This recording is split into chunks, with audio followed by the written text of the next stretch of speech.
নাৰকীয় ধৰ্ষণ কাণ্ড সংঘটিত হৈছে। এই ধৰ্ষণ কাণ্ড সংঘটিত হৈছে অখিলঞ্জীয়া মিয়া মুছলমানৰ দ্বাৰা।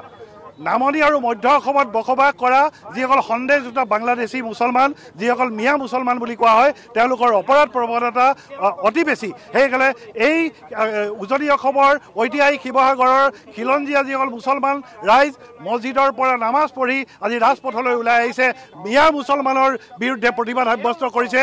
এই মিয়া মুছলমান আমাৰ অসমৰ খিলঞ্জীয়া এগৰাকী নাবালিকা ভনীক যিদৰে তেওঁ দলবদ্ধভাৱে ধৰ্ষণ কৰিছে, আমাৰ পাশৱিকভাৱে ধৰ্ষণ কৰিছে, তেওঁলোকক দলবদ্ধভাৱে ধৰ্ষণ কৰা যিসকল মিয়া মুছলমানৰ বিৰুদ্ধে অসমৰ উজনি অসমৰ খিলঞ্জীয়া মুছলমান জাগিছে, তেওঁলোকক কঠোৰ শাস্তি দিবলৈ দাবী জনাইছোঁ। তেওঁ ৰাজহুৱা স্থানত ফাঁচি দিবলৈ দাবী জনাইছোঁ।